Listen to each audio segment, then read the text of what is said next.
Yesu atanze itangazo rivuga ngo numwemera arakuvugira kandi aguhindura icyaremwe gishya, ikigoye gusa nukwanga kwemera. Mwamfasha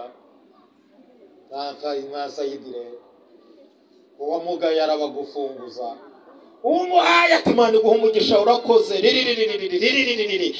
Bibiliya yaravuze witwa David Mura yaranditse aravuga ngo uyu mwana nyina yarwaye umusongo ku kidendezi arapfa, isarasaza arapfa, abantu bose bamushiraho asigara ku kidendezi wenyine ntawo kumugirira imbabazi. Abashyitsi yari afite bakomeye zahoraga ari isazi, nta wundi muntu wamugeragaho. Ariko nubwo waba uri mu bikajana, Yesu ntabwo yakuyanga, ntabwo Yesu ajya yanga abantu. Abantu nibo banga abandi, ariko Yesu yumwemeye guhindurira amateka. Mwana araryamye, mwamfunguriye, mwambabariye mukamfasha. Dore igitangaza rero, Yesu ngo ahace asanga umwana aragaramye atyo.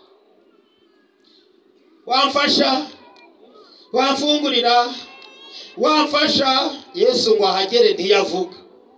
Amugeze iruhande rero hari ku isabato nk'ubu, umva ndagutegetse, umva ijwi ryiza we, umva ijwi ryiza nshuti yanjye, umvira Yesu, ndagutegetse byuka wikorera uburiri bwawe ugende.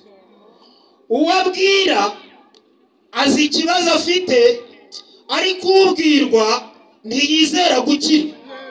Nuko abantu twabaye aramubwira ngo ariko abantu bikigiye murasetsa, ubuze umugongo wanjye kuteguka, ubu ngubu ko rukumeze waretse kunshinyagurira, uranshinyagurira iki? Ariko ndeguka se ubu wowe uraruta abantu bose bandwaje. Yesu ati ni njyewe ubivuze, byuka wikorere. Umuhungu aravuga ati ariko wagerageza nk'ubu, ngo yeguye agatwa yumva karaje. Ndashimira Imana. Ngo yeguye agatwa yumva karaje, ndongeye nshima Imana n'ukuri kw'Imana. Ngo